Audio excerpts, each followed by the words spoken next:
नमस्कार आप सभी का गोल्डन जीके 21 में। तो फ्रेंड्स, आप सबको पता है फाइनली आपका एग्ज़ाम डेट आउट हो चुका है। कट ऑफ कितना जाता है, पिछले बार क्या कट ऑफ गया था, रिटन एग्जाम की मैं बात करूंगा। क्योंकि आपका जो एग्ज़ाम शुरू हो रहा है, मैं बात कर रहा हूँ बिहार पुलिस कांस्टेबल 19,838 पद है। जाहिर सी बात है, आपको जब तक आपका यहाँ पे रिटन एग्ज़ाम नहीं होगा फिजिकल में नहीं जा सकते हैं। तो मेन जो आपका पहला जो स्टेप है ये है रिटन एग्ज़ाम। अभी फिजिकल करते रहिए, लेकिन पूरे तरीके से जो फोकस करना है, अभी मैं फिर से कह रहा हूँ, अभी आपको टाइम देना चाहिए 70% आपको टाइम देना है भाई रिटन एग्जाम पे। मैं फिर से कह रहा हूँ बार बार। और 30 to 40% टाइम दीजिए अपना फिजिकल पे, है ना। अब पिछले बार का क्या कट ऑफ गया था, अभी मैं बताऊंगा सारी चीज़ें। क्योंकि आप सबको पता है कि बहुत सारे लोग मेरे साथ पढ़ के इस बार फिजिकल दिए हैं और उम्मीद है कि उसका मेरिट लिस्ट में नाम भी होगा, है ना।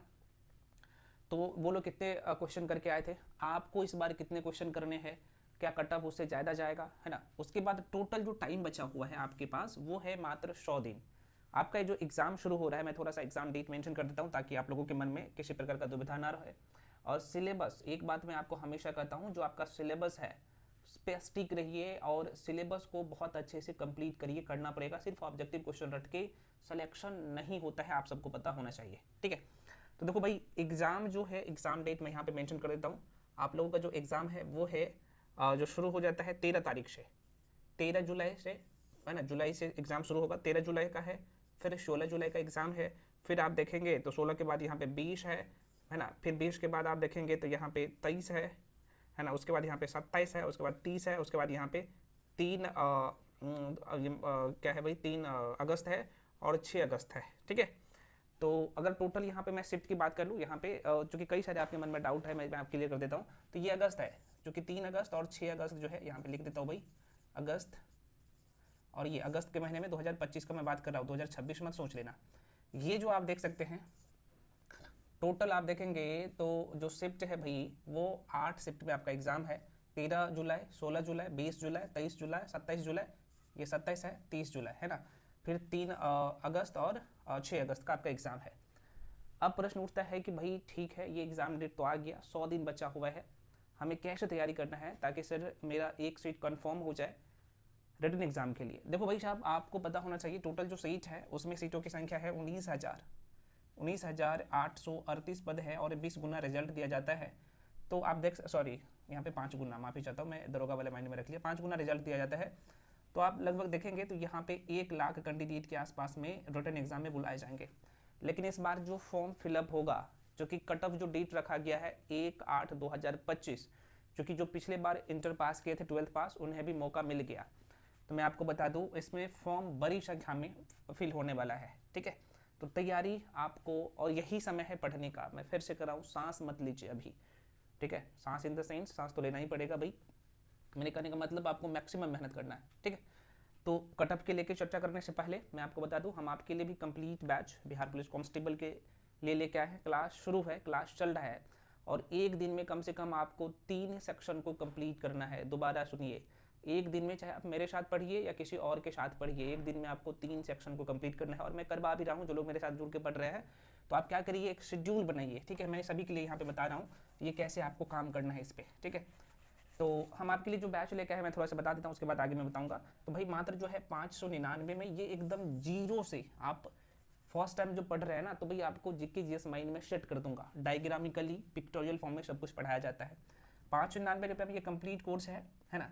इसमें सारे सेक्शन आपको करवाया जाएगा पूरा। तो कोर्स के रिगार्डिंग जो भी इन्फॉर्मेशन चाहिए, यहाँ पे नंबर देता हूँ 9341766130। इस नंबर पे कॉल करके इन्फॉर्मेशन ले सकते हैं। पेमेंट आपको करना होता है इस नंबर पे 7319924130, आपको स्क्रीन पे भी दिख रहा होगा, ठीक है। ये जो 73 वाला नंबर है उस पर आपको पेमेंट करना होता है, उसका स्क्रीनशॉट करके 93 वाला नंबर पर भेजिएगा। उसके बाद मैं आपको बैच में जोड़ दूंगा। क्लास शुरू है, मैं फिर से कह रहा हूँ, आप कहिएगा सर ये बैच तो 4-5 दिन पहले से शुरू हुई है, तो जो क्लास मुझे छूट गया है, कोई बात नहीं, घबराने की जरूरत नहीं है। जैसे मैं आपको बैच में जोड़ूंगा तो ऑलरेडी वहाँ पे मैं प्लेलिस्ट बना दिया हूँ, ठीक है। क्योंकि अभी एंसेंट हिस्ट्री चल रहा है, बायोलॉजी चल रहा है, आपका मैथ्स चल रहा है, क्योंकि मैथ्स का भी अभी मैं बताऊंगा कितना वेटेज है। 3 सब्जेक्ट चल रहा है ना। और ये हम लोग जो है अगले 60 से 65 या 70 दिन में पूरा कर लेंगे। उसके बाद मॉक टेस्ट भी शुरू होगा, ठीक है। ऑब्जेक्टिव क्वेश्चन जैसे ही सेक्शन शुरू कंप्लीट होते जाएगा तो ऑब्जेक्टिव क्वेश्चन भी मैं करवाऊंगा। अभी थ्योरी क्लास चल रहा है, थ्योरी पढ़ना जरूरी है, उसका नोट्स मैं ऑलरेडी मैं देता हूँ, तो उसका प्रिंट आउट करवा लीजिएगा, ठीक है। तो जो भी लोग इच्छुक है इस बैच में आके जुड़ के पढ़ सकते हैं, फ्री में आपको बता दिया हूँ कैसे जुड़ना है। तो पेमेंट करके 97 वाला नंबर भेजिएगा, उसके बाद मैं आपको बैच में खुद जोड़ दूंगा। पेमेंट कैसे करना है, गूगल पे, फोन पे, पेटीएम, किसी भी माध्यम से पेमेंट कर सकते हैं, ठीक है। ये चीज़ें आपको समझ में आ गया होगा। जो लोग जुड़ना चाहते हैं, जुड़ के पढ़ना चाहते हैं, आइए एकदम जुड़ के पढ़िए। अब यहाँ पे हम लोग समझ लेते हैं कि आप जो बहुत सारे लोग, जाहिर सी बात है, अलग अलग जगह पढ़ रहे होंगे, मुझे पता है, तो आपको किन बातों को ध्यान रखना है। मैं देख रहा हूँ लंबे समय से लोग तैयारी करते हैं, पीटी तक भी नहीं होता है। कारण ये होता है कि ऑब्जेक्टिव क्वेश्चन के रटने के चक्कर में रह जाता है और गलती वो बार बार करते हैं, और ये मौका आपको नहीं मिलेगा, ठीक है। आपको पता होना चाहिए कि जैसे 8 पे कमीशन लागू होगा तो सैलरी यार 50,000 प्लस हो जाएगा आप लोगों का भी, ठीक है। देखो करना ये है आपको, जो आपका सिलेबस है, अभी मैं बताऊंगा कट ऑफ क्या जाता है, each and everything, 70 plus marks कैसे आप गेन करेंगे, क्योंकि इसमें नेगेटिव नहीं है। तो आपके एग्जाम की जो डिमांड है यहाँ पे लिख देता हूँ फ्रेंड्स। आपके एग्जाम में 100 क्वेश्चन पूछा जाता है ना, 100 क्वेश्चन रहता है, और ये जो है 100 मार्क्स का रहता है। इसमें निगेटिव मार्किंग नहीं है, तो ये सबसे बड़ी प्लस पॉइंट है, ठीक है। ये निगेटिव मार्किंग नहीं है। तो जो आपका सिलेबस है, सिलेबस को समझिए, है ना। जो आपका सिलेबस है, सिलेबस को हमेशा आपको दिख रहा है ना, नहीं दिख रहा है तो कोई बात नहीं, मैं बोल रहा हूँ। जो आप लोगों का सिलेबस है यहाँ पे मैं मेंशन कर देता हूँ, ठीक है। जो आपका सिलेबस है, जो 100 क्वेश्चन आता है, कहाँ कहाँ से क्वेश्चन आता है, तो देखो भाई, जो स्कोरिंग एरिया है, और बहुत सारे लोग डरते हैं करंट अफेयर्स के लेके, नहीं डरना है, बहुत इंपॉर्टेंट सेक्शन होता है। देखो आप इसे जो है 3 भाग में बांटिए, 3 भाग में नहीं बल्कि 4 भाग में बांटिए। एक आर्ट्स वाला सेक्शन, देखो किसका कितना योगदान है अभी समझ में आ जाएगा। उसके बाद यहाँ पे साइंस वाला सेक्शन, ठीक है। उसके बाद आपको यहाँ पे जो बांटना है दिख रहा है ना सब कुछ आपको। एक मिनट मैं देख लेता हूँ कि दिख रहा है कि नहीं दिख रहा है, नहीं तो भाई बहुत सारे लोग कमेंट करते हैं कि सर हमें दिखता नहीं है। कोई बात नहीं, नहीं दिख रहा है, चलो यहाँ पे मैं कर देता हूँ, अब यहाँ पे दिखेगा, ठीक है। नहीं तो नीचे में मैं लिख दूंगा, अब दिख रहा होगा साइंस वाला सेक्शन। और यहीं पे मैं कर देता हूँ भाई आप लोगों का मैथ्स, हिंदी पढ़ना है इसे अभी से, इंग्लिश में क्या पढ़ना है मैं बता दूंगा, ठीक है। और अब तो भाई 1-2 क्वेश्चन जो आने लगा है वो बिहार स्पेशल से भी है ना, ठीक है, ये बिहार से।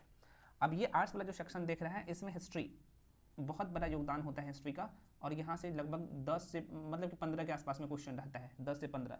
कई बार इसका दायरा कम भी हो जाता है, 9 से 10 भी रहता है, तो इसलिए मैं यहाँ पे 10 क्वेश्चन करता हूँ। पोल साइंस की बात कर लो, बहुत आसान क्वेश्चन होता है, लगभग जो है 10 के आसपास में यहाँ से भी क्वेश्चन रहता है। ज्योग्राफी की बात कर लो, अब यहाँ से क्वेश्चन भी आने लगे हैं, तो लगभग 9 से 10 क्वेश्चन यहाँ से रहता है। और इकोनॉमिक का मैं बात कर लूँ, ठीक है, तो यहाँ से भी 4 से 5 क्वेश्चन अब आने लगे हैं। और यहीं पे मैं करंट अफेयर्स बहुत इंपॉर्टेंट हो जाता है, यहाँ से 10 प्लस क्वेश्चन रहता है करंट अफेयर्स से, ठीक है। अब कहिएगा सर स्टैटिक जीके एक सेक्शन आपने छोड़ दिया। देखो भाई, जो स्टैटिक जीके होता है ना, यहीं से बनता है। आपका बेसिक टॉपिक कंप्लीट रहेगा, दोबारा सुनिए, जब आपका बेसिक टॉपिक कंप्लीट रहेगा तो स्टैटिक जीके भी बन जाएगा, ये चीज़ मेरे ऊपर छोड़ दीजिए, है ना। तो ये आपका सेक्शन है। उसके बाद साइंस में देखा जाए तो साइंस में लगभग 22 से 25 के आसपास में क्वेश्चन रहता है, यहाँ पे लिख देता हूँ, ठीक है। लेवल जो है यहाँ पे 10th लेवल तक का रहता है, लेकिन जीके जीएस का लेवल जो है 10th से लेकर 12th लेवल तक पूरा करना है। लेकिन साइंस की मैं बात करूँ तो ये सिर्फ 10th लेवल तक का रहता है, ठीक है, अभी मैं दिखाऊंगा। तो इसमें जो है आप लोग का बायो हो जाता है, उसके बाद आप लोग का फिजिक्स हो जाता है, फिजिक्स, और उसके बाद आप लोग का केमिस्ट्री हो जाता है। तीनों मिला के देखा जाए तो आपके पेपर में लगभग जो है 22 से 25 क्वेश्चन आता है। मैथ की मैं बात कर लूँ तो लगभग 7 से 8 क्वेश्चन आता है, 9 से 10 भी इसका आंकड़ा चला जाता है कभी कई बार, तो इसलिए मैं कर रहा हूँ। और सिर्फ अर्थमेटिक्स से क्वेश्चन आता है, ठीक है, तो 8 क्वेश्चन मैथ्स का। हिंदी का लगभग 6 से 7 क्वेश्चन रहता है, इंग्लिश का 2 से 3 क्वेश्चन रहता है, और स्पेशल बिहार का जो है 3 से 4 क्वेश्चन आने लगे हैं। यही इसका सिलेबस है, इसे पूरा करना है, करना पड़ेगा, चाहे आप खुद से तैयारी कर रहे हैं या फिर किसी कोचिंग संस्थान में पढ़ रहे हैं या फिर कहीं और जगह ऑनलाइन आप क्लास ले रखे हैं, तो भाई पढ़िए, ये सारे सेक्शन को आपको मजबूत करिए। अब यहाँ पे अगली जो बात आपको ध्यान रखना है, सबका आपको थ्योरी कंप्लीट करना है, ये चीज़ें आपको कोई नहीं बताएगा। और ध्यान रहे, अगर आपको फर्स्ट टाइम में बिहार पुलिस निकालना है तो इसका थ्योरी कंप्लीट करना पड़ेगा, उसके बाद ऑब्जेक्टिव लगाइए मैक्सिमम, है ना। अब बुक के लेके बहुत सारे लोग पूछेंगे सर बुक हमें कौन से फॉलो करना चाहिए, तो भाई लुसेंट बाबा को फॉलो कर लीजिए, बहुत अच्छी बुक है, अगर समझ पाते हैं तो अच्छी बात है, नहीं तो आप क्या कर सकते हैं, फिर से वही चीज़ है, आप कहीं किसी कोचिंग संस्थान में पढ़ रहे हैं तो आपको मटेरियल दिया होगा, उसको बार बार करिए, सीट लगाइए। सीट कब से शुरू करना है, तो कम से कम आपका 30%, भाई मैं कहूँगा 30 से लेकर 40% आपका जो सिलेबस कंप्लीट हो जाता है ना थ्योरी वाला सेक्शन, उसके बाद सेट पे जाइए। नहीं तो आप सेट पे जाएंगे शुरू से ही नंबर कम आएगा, तो भाई आपके मन में कई सारे क्वेश्चन आएगा कि भाई क्वेश्चन बन नहीं रहा है, बहुत सारी चीज़ें। इसलिए पढ़िए थ्योरी, उसके बाद जो सेट पे जाएंगे ना तो आपको लगेगा कि जो चीज़ें मैं पढ़ा हूँ वो सेट से मैं बना रहा हूँ, कॉन्फिडेंस लेवल हाई होता है, ये चीज़ें कोई नहीं बताएगा, ठीक है। तो ये है, तो तरीका ये है पढ़ने का, पढ़ना पड़ेगा। ये सिलेबस है, सिलेबस थोड़ा सा वास्ट है लेकिन आसान है। आपके वनडे एग्जाम है, वन लाइनर क्वेश्चन आता है और समस्या आता है करंट अफेयर्स में लोगों का। मैं सब कुछ पढ़ाता हूँ अपने बैच में, जो लोग खुद से भी पढ़ना चाहते हैं तो करंट अफेयर्स के लिए आप एसपीडी का बुक कंप्लीट कर सकते हैं, क्योंकि जो लोग बिगिनर होते हैं तो वो समझ नहीं पाते हैं, चाहे लुसेंट हो चाहे एसपीडी हो। तो आपने देख लिया। अब यहाँ पे हम लोग देख लेते हैं डायरेक्टली, ये सिलेबस के बारे में हम लोग चर्चा कर लिए। अब यहाँ पे एग्जाम डेट तो आपने देखा ही होगा, यहाँ पे 100 दिन का टाइम है। ये 70 में लिखा हूँ, 75 प्लस का टारगेट रखना है इस बार, है ना। तो कट ऑफ कितने जाता है, तो पिछले बार आपने देखा होगा, मैंने आपको बताया भी था कि इसमें जनरल कैंडिडेट जो था, है ना, वो ऑथेंटिक डेटा है, मैं बता रहा हूँ। जो लोग यहाँ पे 63 से 64 क्वेश्चन करके आया था, मैं मेल का बात कर रहा हूँ, उनका रिजल्ट हो गया था। मैं बात कर रहा हूँ पिछले बार का 21,000 सीट था उसका, है ना। अगर मैं फीमेल कैंडिडेट की बात करूँ जनरल का, तो वो भी वही बता रहे थे। इसका जो कहना था लगभग जो है 45 के आसपास में, 45 से लेकर 47 के आसपास में क्वेश्चन करके आया था, तो इनका रिजल्ट हो गया था, है ना। सॉरी 52 था, माफ़ी चाहता हूँ, 52 है, 52 के आसपास में मेल का, मैं जनरल का बात कर रहा हूँ। अगर मैं ओबीसी मेल की बात करूँ तो ये भी लगभग जो है लगभग 58 से लेकर 60 के आसपास में क्वेश्चन करके आया था, 55 से 58 के आसपास में क्वेश्चन हो गया था। तो आप देख सकते हैं 70 से नीचे ही है, लेकिन आपको जो टारगेट रखना है वो रखना है 70 प्लस का, और बिल्कुल पॉसिबल है अभी 70 प्लस, क्योंकि अगर 45-50 क्वेश्चन भी आप खुद से कर लेते हैं, उसके बाद तुक्का लगा के भी आ जाते हैं, तो आपका रिजल्ट हो जाएगा। लेकिन अभी जो तैयारी करना है सारे सेक्शन को, ठीक है, तो खुद से पढ़ रहे हैं तो पढ़िए, या फिर जो लोग मेरे साथ जुड़ के पढ़ना चाहते हैं, मैं जितना पढ़ा दूंगा ना, इस ये जो टाइम है क्वेश्चन वहीं से आएगा, फिर से कह रहा हूँ। लेकिन डेली मैं 3 क्लास करवा रहा हूँ, तो 3 क्लास डेली करना पड़ेगा। जो इंपॉर्टेंट क्वेश्चन दूंगा थ्योरी के अलावा, जैसे मान लीजिए हिस्ट्री का, तो सेलेक्टेड लगभग 400 300 400 क्वेश्चन दूंगा, तो आपको उससे कर लेना है, वहीं से क्वेश्चन आएगा। थ्योरी करवाऊंगा, उसके बाद वो करवाऊंगा। मान लीजिए बायोलॉजी पढ़ रहे हैं, फिजिक्स पढ़ रहे हैं, केमिस्ट्री पढ़ रहे हैं, तो 300-400 क्वेश्चन उस सेक्शन का दूंगा, तो उसको कर लेना है, क्वेश्चन वहीं से आएगा। तो ये करना पड़ेगा, ठीक है। तो पहले थ्योरी, उसके बाद ऑब्जेक्टिव मैं दूंगा, ये करवाता हूँ, ठीक है। बाकी करंट अफेयर्स है वो सारे सेक्शन का आपको मिलेगा। तो मैंने आपको सारी चीज़ें बता दिया हूँ, तैयारी कैसे करना है वो भी अप्रोच बता दिया हूँ। तो आप लोग अब देर मत करिए, तैयारी में लग जाइए। सभी लोग टेलीग्राम जाके ज्वाइन कर लीजिए। टेलीग्राम ज्वाइन करने से आपको फ़ायदा ये मिलेगा कि जो भी अपडेट होता है तो मैं टेलीग्राम पे जाके अपडेट करता हूँ, और बहुत सारे स्टडी मटेरियल मैं फ्री में टेलीग्राम पे जाके आप लोगों के लिए प्रोवाइड करता हूँ, ठीक है। तो टेलीग्राम का लिंक मैं इस वीडियो के डिस्क्रिप्शन बॉक्स में दे चुका हूँ, तो वहाँ से आप जाके जुड़ सकते हैं। तो फ्रेंड्स, मिलते हैं अगले वीडियो में, तब तक के लिए जय हिंद।